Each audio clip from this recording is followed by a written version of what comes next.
மாவட்ட காற்று செய்திகள். மாவட்ட இளைஞர்களுடைய மாவட்ட கலைப்பிரிவுடைய மாவட்ட செயலர் அருமையர் மாரிமுத்து அவர்களுக்கும் இந்த நிகழ்ச்சி எந்த அளவிற்கு சிறப்பாக அமைய வேண்டும் என்பதற்காக சிவகாசி சட்டமன்ற தொகுதியுடைய வருகின்ற 6ஆம் தேதி இரவு ராஜபாளையம் அமில் ஹோட்டலில் நிறைவாக நம்முடைய சிவகாசி தொகுதிக்கு நாம் பொதுச்செயலாளர்களை எப்படி வரவேற்க வேண்டும் என்ற மதிப்பிற்கும் மரியாதைக்குரிய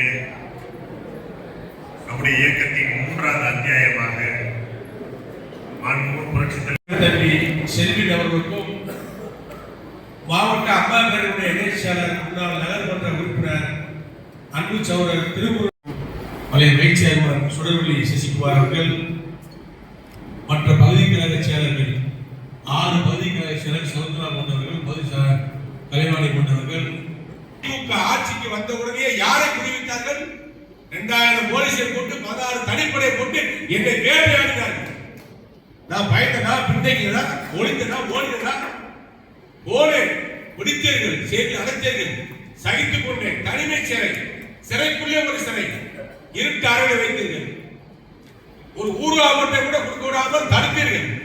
நானும் நீங்கள் கேட்ட இடத்துல கைது பண்ணா, நீங்க கொடுத்த அமர்வுகளை கைது பண்ணா, நான் நேதாஜியை வழியில் வந்தவன், எவருக்கும் வெல்ல மாட்டேன். என்னை அடக்கவே முடியாது. மகிழ்ச்சியுடைய வரலாறை படித்தவன், விடுதலை காலத்தில் வரலாறை படித்தவன், சேத்போராவுடைய வரலாறை படித்தவன், வீரவாண்டிய ரத்தியாவுடைய வரலாறை படித்தவன், தேவனுடைய வரலாறை படித்தவன், பல தியாகியுடைய வரலாறை படித்தவன், இந்த நாட்டுக்காக தியாகம் செய்த தலைவருடைய வரலாறை படித்தவன், வாவுசுடைய தியாகத்தை படித்தவன். ஆக என்னை மிரட்டி பணி வைக்காமல் திமுக அரசு நினைத்தது. பல அகடுகளை ஏற்றுக்கொண்ட செய்திக்குள் வந்து எதற்கு ஒரு இந்த தேவை, இதை நாங்கள் வெளியே காட்டி கொடுத்து விடுங்கள், இவர்களை சொல்லிவிடுங்கள், உங்களை உடனடியாக ஜாமீன் ஏற்பாடு செய்கிறோம், உடனடியாக சௌகரியம் கொடுக்கிறோம், ஃபர்ஸ்ட் கிளாஸ் உங்களுக்கு அலாட்மெண்ட் பண்ணிடுவோம் சொன்னார்கள். கேவலம். எத்தனையோ தூக்குகளை முத்தமிட்டு செத்திருக்கிறான். செத்தாலும் சாமி முடிய அண்ணா திமுகவை காட்டி கொடுத்துட்டு கேட்கிற பணத்தை நிர்வாகம் முடியாது மறுத்து விட்டேன். எத்தனை பேர் வந்தாங்க, எத்தனை ஐபிஎஸ் வந்தாங்க, எத்தனை உளவுத்துறையாளரை பார்க்க வந்தார்கள். இந்த நிலை உங்களுக்கு தேவையா? 10 ஆண்டுகள் அமைச்சர் மாறிவிடுங்கள், இவர்கள் காரணம் என்று எழுதி கொடுத்து விடுங்கள், இந்த அரசு உங்களை பாதுகாத்து விடும் சொன்னார்கள். கேவலம். உயிருக்காகவும் சுகத்துக்காகவும் வழக்கு பயந்து மனம் மாறலாம் என்ற நிலைமை வருவதை விட சிறைச்சாலையை ஓராண்டுகள் தனிமையில் கூட இருக்கிறது சொல்லி தடுத்துவிட்டேன். உங்களுக்கு கேட்டா இதே எஸ்பி காமன் நான் கட்டி கொடுத்த பில்டிங்களை வச்சு விடிய சேர்க்க வருகிறீர்கள். மிகப்பெரிய லைட்டுகளை போட்டு உறங்க விடாமல் நான் எதில் கையெழுத்து போட்டேன்னா என்னுடைய வழக்கறிஞரை கூட சந்திக்க விடவில்லை. அத்தனை காக்கி சட்டைகள், ஸ்டாலின் ஏற்பட்ட காக்கி சட்டைகள், 10 எஸ்பி, 3 டிஐஜி, 2 ஐஜி, அத்தனை பேர் சேர்ந்து பல்வேறு விதமான கேள்விகள் இருந்தது. ஒரு கேள்வியாவது உங்களுக்கு உடன்பட்டு என்னிடத்தில் நேர்மை இருந்தது, உண்மை இருந்தது. புரட்சி தலைவர் எம்ஜிஆரை பார்த்து வளர்ந்தவன், அவர் படத்தை பார்த்து வளர்ந்தவன். உரிமை குரல் திரைப்படத்திலே கத்தியால எம்ஜிஆரை புத்தக நேரத்திலே திரைப்படத்திலே கல்லால் அடித்தவன். அந்த அளவுக்கு எம்ஜிஆருடைய விசுவாசிகள் காட்டி கொடுத்து வாழ்வதை விட கூட்டி கொடுத்து வாழ்வதை விட மாணவை பெருகிட்டு உயிர் விடக்கூடிய வம்சம் தமிழ் வம்சம். திமுக அரசை பரிவாய்த்தது. நான் பின்னடிக்கவில்லை, எடுத்த காலை முன்னெடுத்து வைத்து சென்றவன். ஆகவே இன்றைக்கு சொல்கிறேன், நம்ம இருக்கின்ற சக்தி எவனுக்கு கிடையாது. என்னைத்தான் அழிக்க நினைப்பார்கள், என்னைத்தான் ஒடுக்க நினைப்பார்கள், என் மீதுதான் குற்றச்சாட்டுவார்கள். கொலை குற்றத்தை சாட்டித்தால் கூட நான் பொறுத்து கொண்டிருப்பேன். அவமானமாக பணம் வாங்கி சொன்னார்கள். யாரிடத்திலாவது பணம் வாங்கி நான் வேலை என்று சொல்லி ஏமாற்றியதாக வரலாறு உண்டா?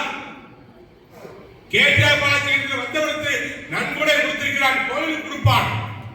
இப்படித்தான் பேர் வாங்கினேன்.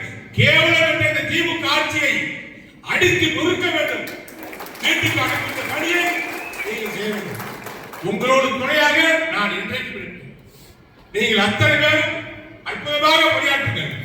உங்களுக்கு பக்கபலமாக உங்கள் சகோதரனாக, உங்கள் தோழனாக, உங்கள் குடும்பத்தில் ஒருவராக கேட்டார் இருப்பேன் என்ற உறுதியை சில பேர் சொல்வார்கள். அங்க போய்க்கான இங்கே போய்க்கான சிவகாசியில் தான் நிற்பேன்.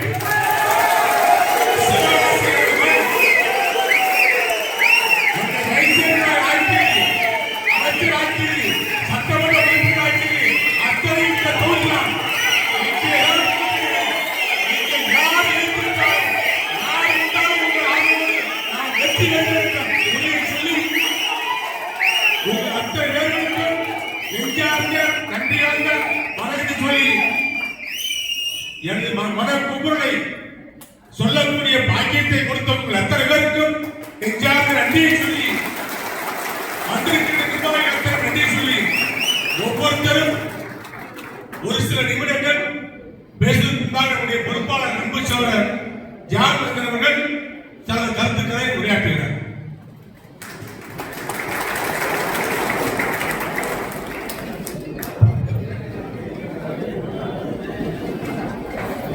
ஒரு மிகப்பெரிய புயலும் இடியும்